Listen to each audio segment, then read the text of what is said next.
Welcome to Career View. This is the podcast where we ask questions you want to know when it comes to pursuing a career path.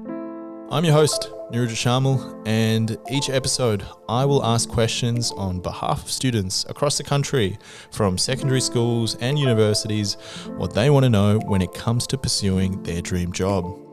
For today's episode, we'll be asking our top questions that have been submitted by students on our Career View website who are aspiring to become school teachers. Now, to answer these questions, I'm joined by 27-year-old high school teacher Merryl Sequeira, who is currently in her fifth year teaching mathematics and taught in both the Catholic and public system over the past 5 years and has some very valuable insights of the teaching world. So, let's hear from her.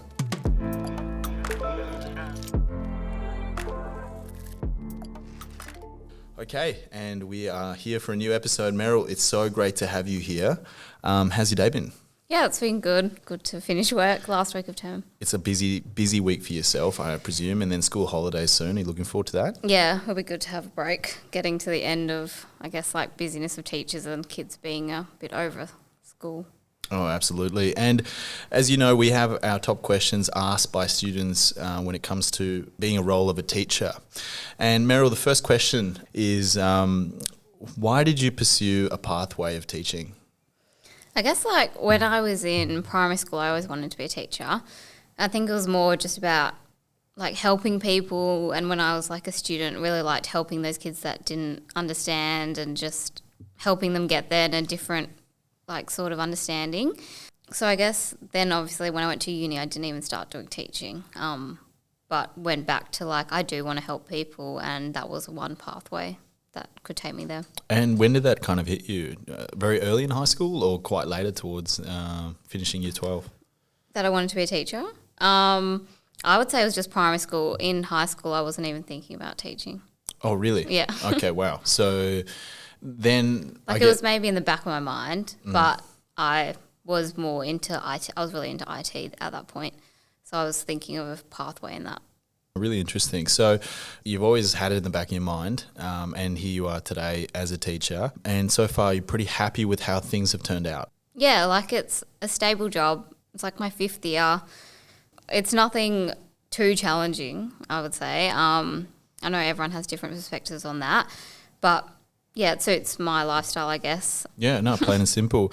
All right, Merryl, we'll get into the most popular questions asked by students when it comes to the role of being a teacher. The first question that we have for you is, what is the best thing about being a teacher?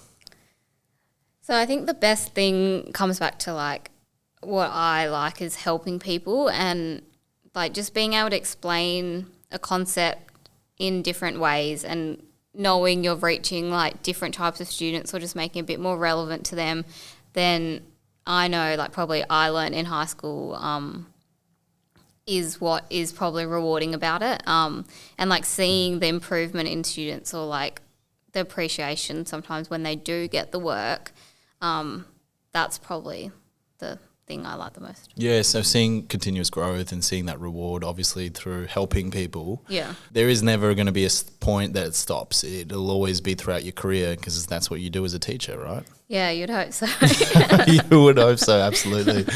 No, interesting, Merryl. Next question that we have for you is, how did you know what kind of teacher you wanted to be? So because I went into uni and I did computer science to begin with, and I was doing psychology as well. In computer science, I had to take these math units, and in those units, I actually really enjoyed maths. And in high school, I was good at maths.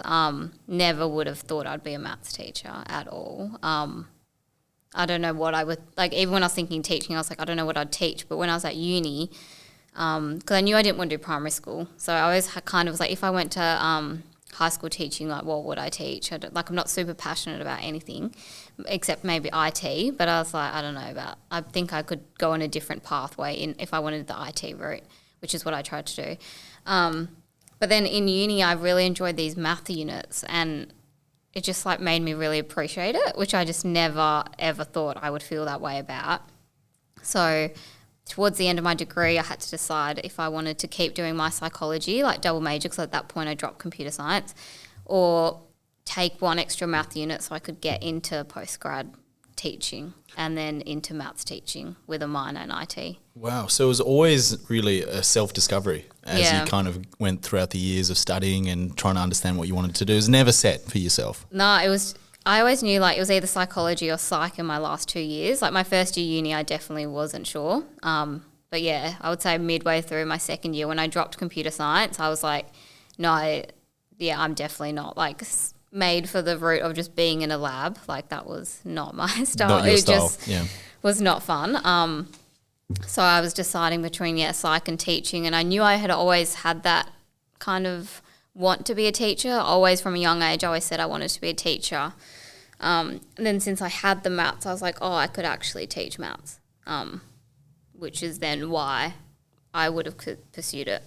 I think if I didn't have that maths experience, I probably wouldn't be a teacher. Wow. Okay. Yeah. Really interesting. So it just happened to be and it fell in place and Yeah. it kind of worked out from there. So maths being obviously your focus, and we know your story there, but in terms of primary school and high school, why were you always going with high school and not primary? I get quite sick of like, I'm not a super enthusiastic person in general. So I think just like primary school, the idea of just having to be so, I don't know, enthusiastic all the time, just like entertaining these little children, like.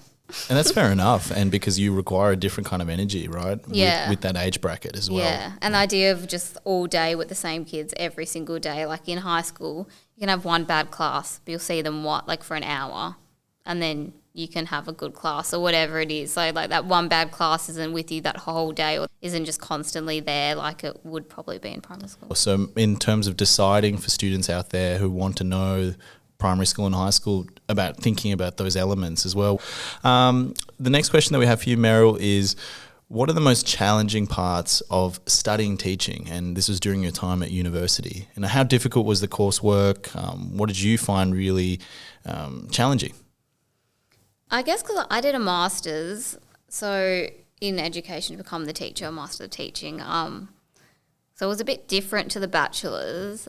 I didn't actually find it that hard. Like the content work was much easier than what I was doing in my undergrad. It was more that in the master's you would just get marked a bit harder because it was at a master's level. So if I wrote an essay that normally would probably be like 70%, maybe it was like low 60s or something. Yeah. Like that was the main thing, but it wasn't anything dramatic. And in my degree, I had to like theology units, and we had to write like a 4,000 word essay. So those units were maybe the worst part because it was like 4,000 words. Yeah, it's a lot. Yeah, so, and it was on like a religious topic, but it wasn't, I don't think it was that hard. I guess prac was exhausting, just like, it's a weird mindset prac because you're so on the whole time, like you really have to constantly being watched, like unless you, like my first prac was really good, I mean really not good because my mentor was a bit more like picky and stuff on me, but like my second prac was way more relaxed and like I was way more comfortable in the setting as well, so that made a huge difference. But I think maybe prac was, but it wasn't even that bad. Like you just kind of pick it up. That's how I felt. As you go, yeah.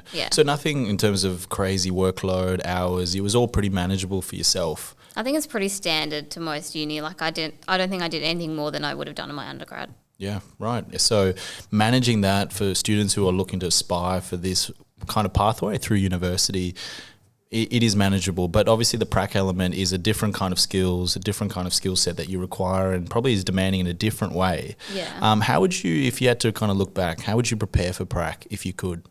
I don't think I would really do anything differently. I think even the whole time on prac, I still had a really good just balance. I never really went overboard, but I think that's just my personality.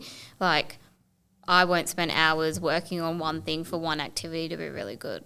Like, that's just me because I'm like, what a waste of my time. Yeah, no, that's fair enough. I would prefer to just do something that I know would get the job done. Yeah. And, like, I can still do something engaging, but without putting, like, laborious hours. Like, I know, like cutting and, like, I hate cutting in general. So I'm just, like, doing that, like, cutting and gluing and making things all pretty. Like, I'm just not really about that. So I think that helped cut down a lot of hours for me in comparison to, like, say, my friends who I know would like spending time making all these beautiful resources, but mine weren't necessarily pretty, which is maybe also a benefit of maths because it's like they usually have a textbook and you can just do bookwork, and maths is just about practice anyway. So yeah, absolutely, and everyone's different in that, and I guess it does work well being a maths teacher if it is just from repetition and understanding the concepts as well.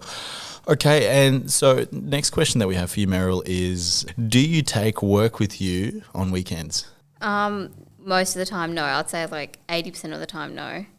The main time I do is if it's marking.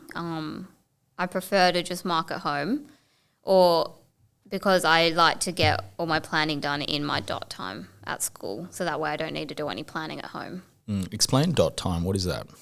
So you're like designated other than teaching time. So it's just your period where you don't teach and you get the time to yourself. So, and it really depends how productive you are. Like I remember my first year, I had all my dots. No one in my office had dot with me. So I was so productive, and I really think that having that time, and then I just never really did work at home, just really set me forward in the and then I think I was lucky. Even my second year I had dot by myself, so it was just like that made such an immense difference. And then because when you have dot with other people, like they talk to you about stuff and you get a bit more distracted, but I think having that experience of understanding how important that time is made I still use that time quite effectively. Like sometimes now I know I can teach it at a good level. I don't necessarily need to be like, how will I teach this concept? Like I know different ways to teach it now.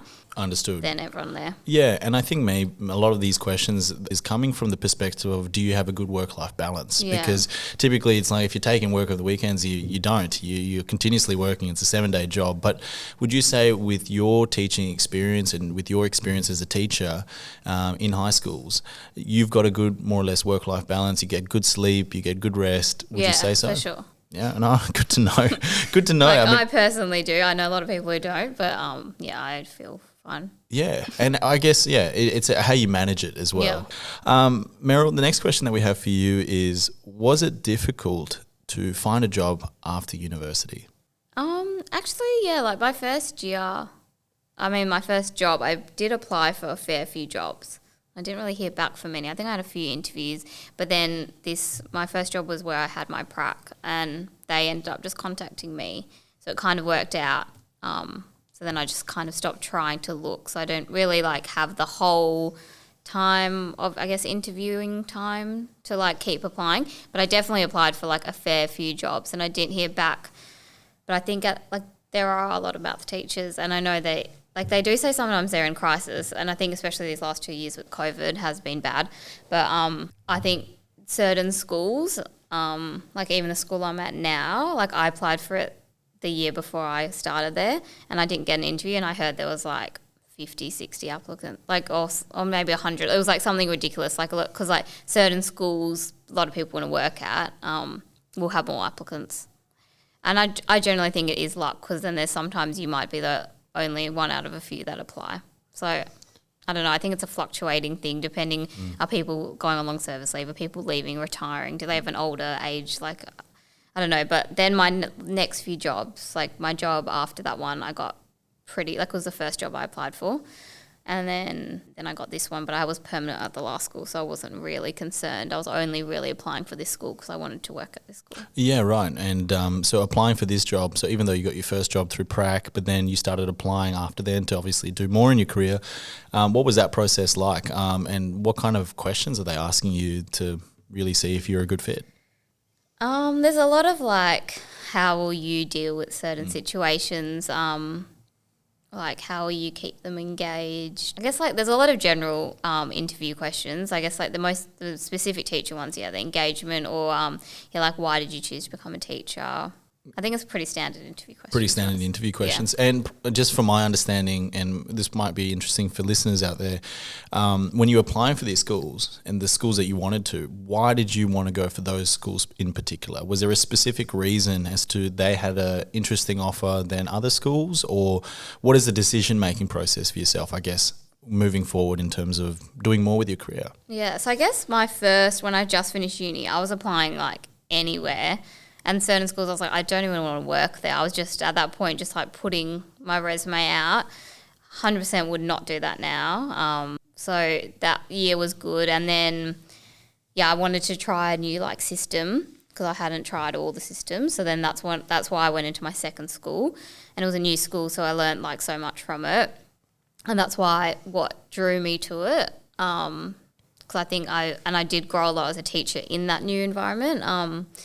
So that's what went me there. And then now it's just like I wanted to move back into a different system, and this one's like closer to home. It is more of a school that I think like long term aligns like with me and my values, and I guess, yeah. Yeah. Yeah, no, that's really interesting. So sometimes, really good to know, Merryl. Next question that we have is the pay what you expected when you first started off, and has it changed dramatically as you've now been working in this role? I think it was like, I guess teachers have such a view that you get paid so badly, but you don't really. Like I always thought teachers were like maybe like 60K. Yeah, and it's not. It's this big misconception. It's not like, I think it starts at like 60 or 70 maybe. Starts somewhere around there. I think I didn't start on the lowest because I did masters, so I don't really know for sure. But yeah, it grows until maybe like 110, and then you cap out, or maybe just below that, 103 or something. I don't know. It caps out at some point, but like I don't think it's anything.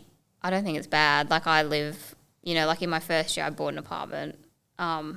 From just like kind of saving a little bit of savings from uni, and like I'm living a comfortable, fine life. Comfortable life, yeah. That's all that's important, right, in terms of your lifestyle. Yeah, like I'm not at all like, I don't think I necessarily have I feel like I deserve to get paid more. But I guess in the scheme of other things, I think teaching's just viewed not great. Not great. But I think that's the hardest thing about being a teacher. Okay, right. What do you mean by that? Like, everyone's reaction is just like, you're so lucky to get holidays, and like you're only a teacher because of the holidays, and that can get quite draining because the actual job itself is actually quite emotionally draining. Just like constantly talking to all these kids, and like even in high school, like 30 kids and maybe 5 or 6 classes a day. That's like a lot of kids to be constantly engaging in, and like teenagers are having all these issues, and you're still having to cater for them while dealing with your own personal life and whatever's going on in your life, and just keeping them on and doing that. So by the end of the term, you actually are like quite drained. So you actually need the holidays, and it's not just like it is a deserving thing, but I think a lot of people's just instinct is like, oh, you're so lucky, like we don't get all that time and you get all this time off. And it's like, yeah, I get it, but what if you wanted to keep the kids there one more, like there would be some breakdowns at school, like teachers would be breaking down, like it would not be healthy or sustainable at all. Yeah, no. So it's like definitely needed. So I think that's the biggest area that kind of annoys me sometimes, is just the perception of teachers.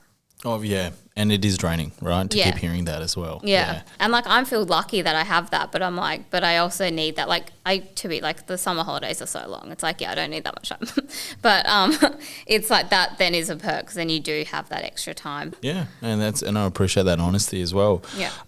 Next question that we have for you, Merryl, is did you have any backup options? Obviously, you mentioned being in IT was one option, but once you kind of set your mind into teaching, was it pretty fixed from there, or did you ever consider anything else?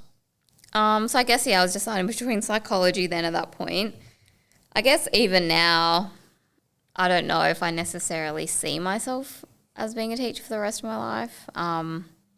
Like I've definitely thought about other options, haven't really got an idea of what it would be.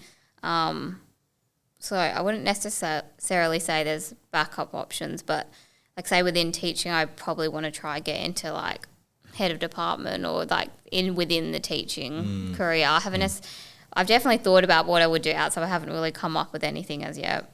Yeah, but you definitely have skills that are transferable within the teaching world and teaching environment that you can do into other different areas. Yeah, or like even, I guess, like backup, maybe like going into research or something, because that's what I did like about psychology, and like mixing it with education, like research into, like the effects of certain things on like student engagement or whatever it is, like just some, things like that. Yeah. Merryl, last question that we have for you from students is, if you had a chance to go back in high school, what would you do differently? I wouldn't change my high school experience at all. Everything I did, it wasn't necessarily about becoming a teacher. I knew I wanted to go to uni, So I just did what I need. Like I really, really liked high school when I was in high school. And I wasn't like someone who overstudied, and I always kind of had that balance. So I think that's also just like the type of person I am. So that, like even year 12, like that was an enjoyable time for me. Even though it is stressful in studying, and like I got a good ATAR, like I haven't barely used it. Like I wouldn't have even needed that to get into teaching and whatnot. But it doesn't mean like I'm really glad I still tried. Like I think even to get into my course I wanted was like ATAR of 80 or something. But I'm glad I didn't just kind of take it easy and opt out and just be like, oh, if I need 80, like that's not necessarily super hard to get. I'm glad I put in the effort that I did. Like I have no regrets for that. Great to know, Merryl. And that's all our questions that we have for you today. Cool. For all our listeners who have more questions for Merryl and did not feature on this on our list today and would like to connect with her, you can visit our website, and this is where you'll find Merryl's profile. You can email her with more questions, which I hope maybe she has some time to answer at some point. And with every episode, don't forget to submit more of your questions that you want to know to young professionals who've been there and they've done it. So, Merryl, it's been a pleasure, and thank you so much for sharing your insights and your perspective and your kind of honesty of how this career path of teaching has unfolded for yourself. Yeah, no worries. Hope it was helpful. Definitely is.